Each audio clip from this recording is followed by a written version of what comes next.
Baik, terima kasih. Anda masih bersama kami Damai Nusaku. Kita akan lanjutkan lagi untuk mendengarkan jawaban dari Habibana, dari Bapak Ahmad. Ini pertanyaan menarik sekali.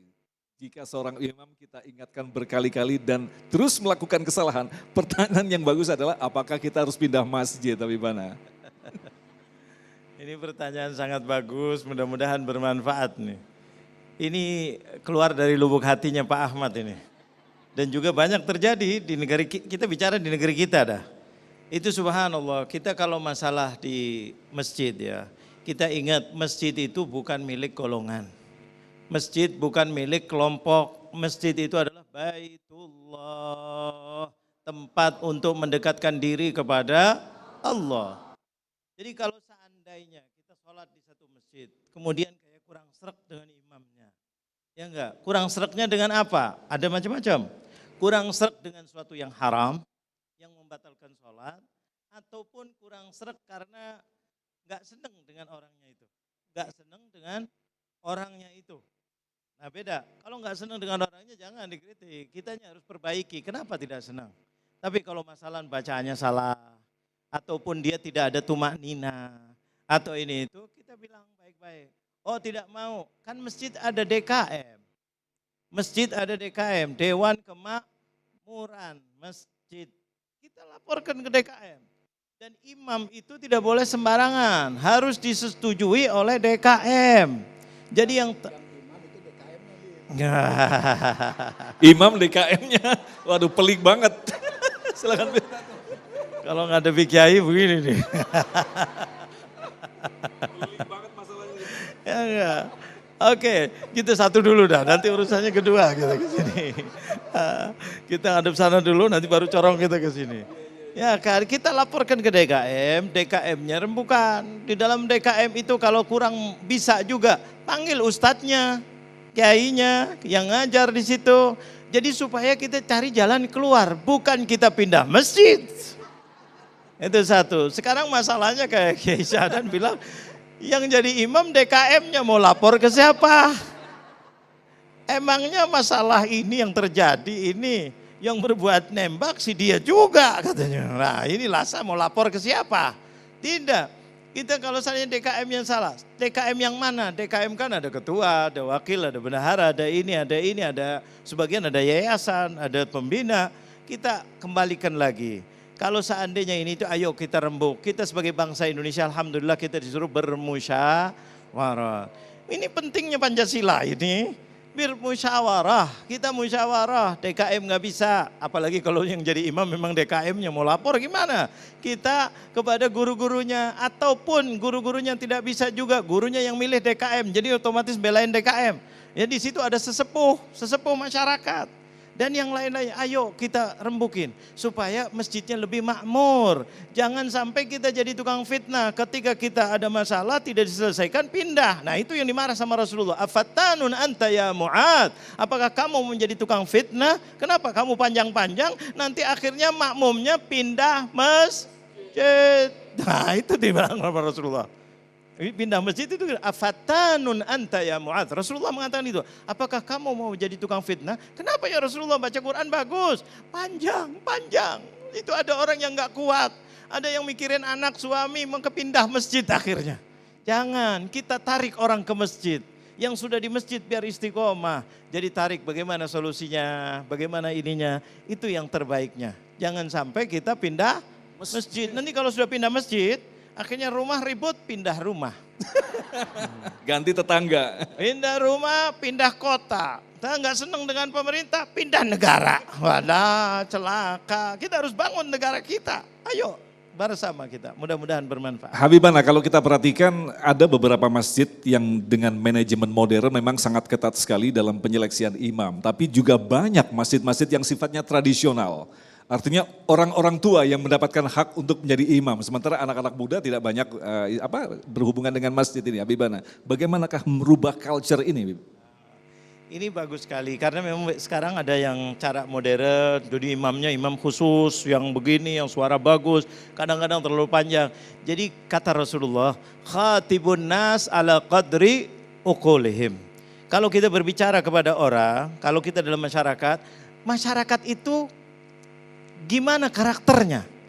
Kalau di situ memang intelek, ya dengan cara intelek. Tapi kalau di situ adalah masyarakat tradisional, cara tradisional lebih bagus dipakai karena lebih sesuai. Jangan dipaksakan di dalam masyarakat yang sudah caranya tradisional, warganya tradisional, tiba-tiba dengan cara yang baru dibangun di situ, akhirnya dikeroyok sama orang itu yayasan. Enggak berjalan itu. Karena apa? Kurang bijak. Kurang bijak. Kalau di tempat yang intelek, caranya intelek boleh. Ini gini, pakai menit, sekian ini itu boleh. Tapi kadang-kadang di dalam kampung ataupun ini itu tidak. Tunggu dulu 10 menit sebentar lagi itu ada di situ masih belum datang. Biasanya ini. Jadi khatibun nas ala qadri uqulihim. Kalau kita bicara mengatur sesuatu sesuai dengan keadaannya. Hatta masalah negara, kita mau naikkan sesuatu, rakyatnya mampu apa tidak? Nah, itu harus dipikirkan. Solusinya bagaimana? Islam selalu mengajarkan berikan solusi, bukan melawan keadaan, memperbaiki keadaan, tetapi bukan dengan cara kemungkaran, tetapi dengan cara yang bijak. Mudah-mudahan bermanfaat. Baik, terima kasih Habibana. Selanjutnya kami persilakan kepada Ibu Meli yang akan dijawab oleh Kiai Syahdan. Silakan. Bismillahirrahmanirrahim. Assalamualaikum warahmatullahi wabarakatuh. Izin Ustadz Kiai.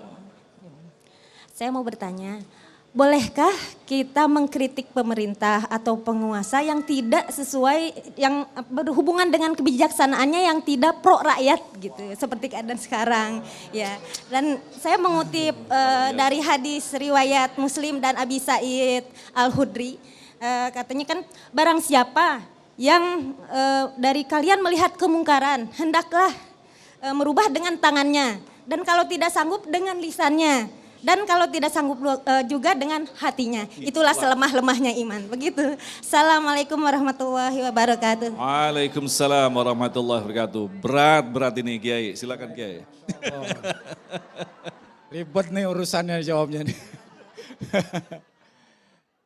Tapi sebelum saya menjawab, saya mau tanya dulu nih.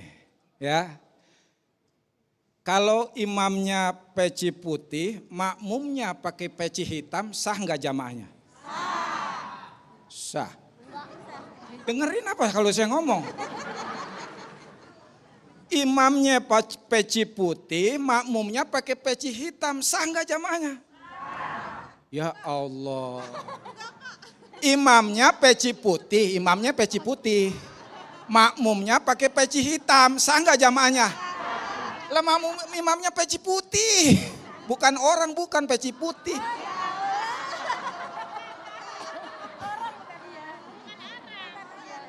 Ya kan? Imamnya peci putih, makmumnya pakai peci hitam. Ini kita sering salah paham begitu loh, ya kan? Kita sering tahu-tahu menjas orang salah, sering kita menyalahkan orang lain tanpa kita kalkulasi dulu, tanpa kita teliti dulu. Kaitannya yang tadi begitu ya, boleh saja kok.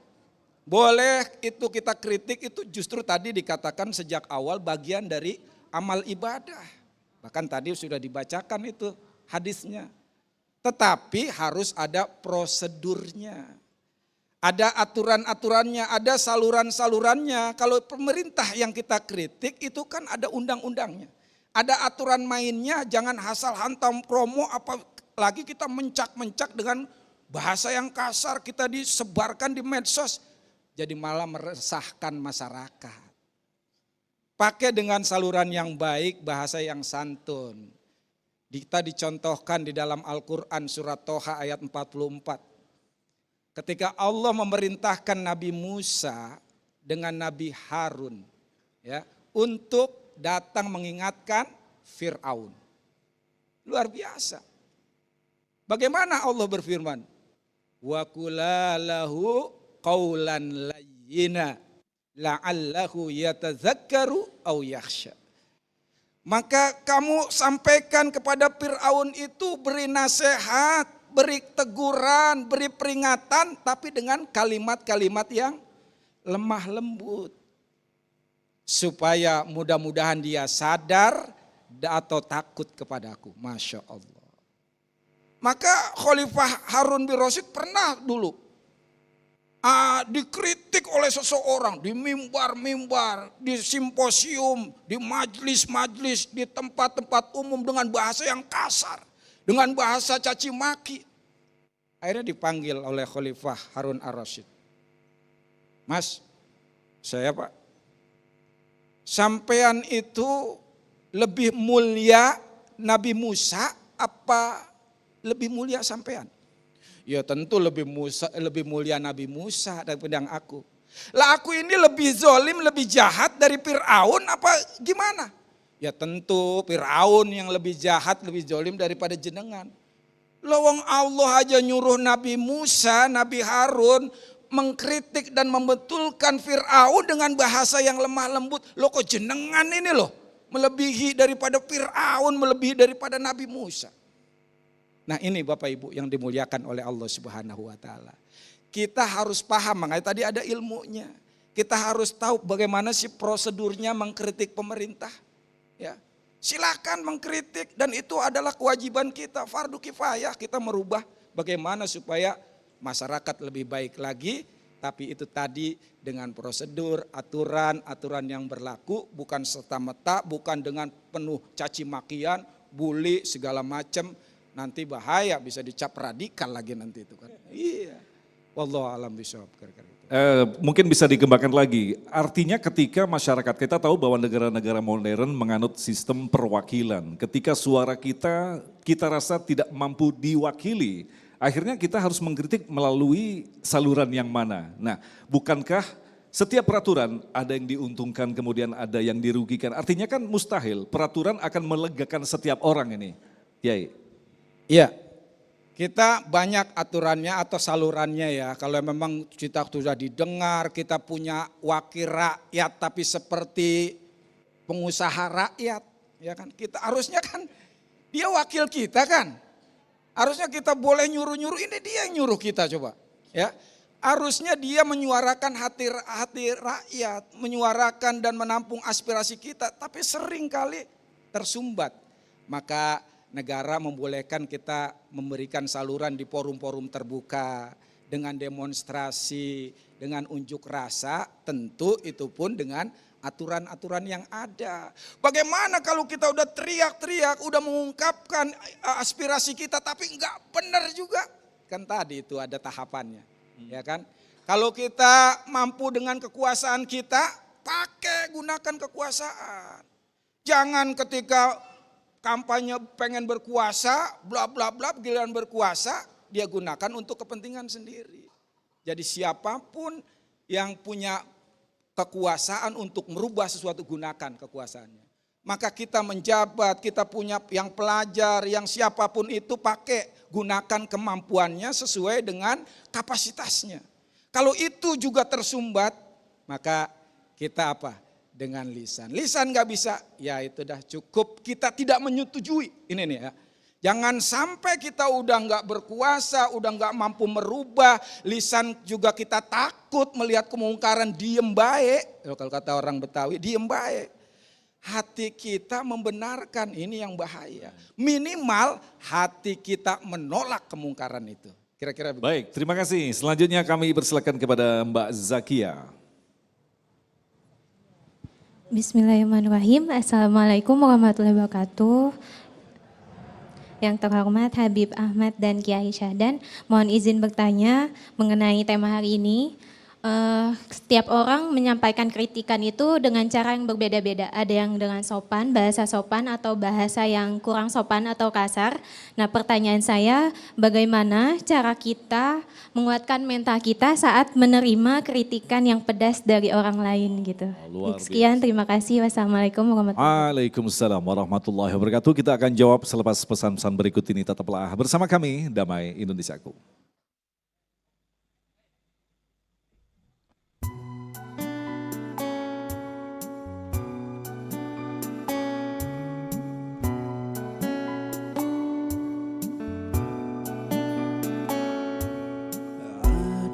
Sejadah panjang terbentang dari kaki buaya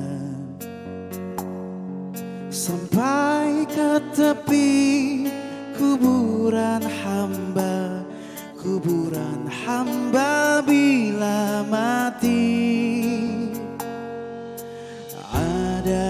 sajadah panjang terbentang, hamba tunduk dan sujud di atas sajadah yang panjang ini, diselingi sekedar interupsi, mencari rezeki, mencari ilmu, mengukur jalanan seharian. Begitu terdengar suara